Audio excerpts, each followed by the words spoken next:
வணக்கம் சேலம் மக்களே, இந்த வீடியோ மழைநீரை பற்றியது. குறிப்பாக மழைநீர் சேகரிப்பின் முக்கியத்துவம் பற்றி.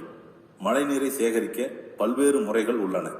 இடத்தின் அளவு மற்றும் நீரை எவ்வாறு பயன்படுத்த விரும்புகிறோம் என்பதன் அடிப்படையில் சரியான திட்டமிடல் மிகவும் முக்கியம். மழைநீர் சேகரிப்பில் சேலம் மக்கள் அதிக ஆர்வம் காட்டுவது மிகவும் மகிழ்ச்சி அளிக்கிறது.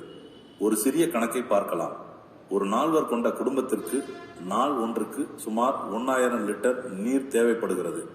அவர்களிடம் 30,000 லிட்டர் கொள்ளளவுள்ள நீர் தொட்டி இருந்தால் ஒரு மாதம் முழுவதும் தேவையான நீர் பெற முடிகிறது. இதனால் இனிமேல் அவர்கள் போர் உப்பு பிரச்சனையோ கார்ப்பரேஷன் நீர் குறைபாடுவையோ கவலைப்பட தேவையில்லை.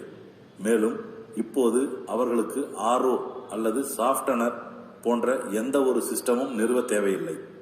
உங்களுக்கும் வீடு அல்லது வணிக தேவைக்கான நீர் ஆலோசனை அல்லது நிறுவல் சேவை தேவையாக இருந்தால் நாங்கள் எப்போதும் தயாராக இருக்கிறோம். நன்றி.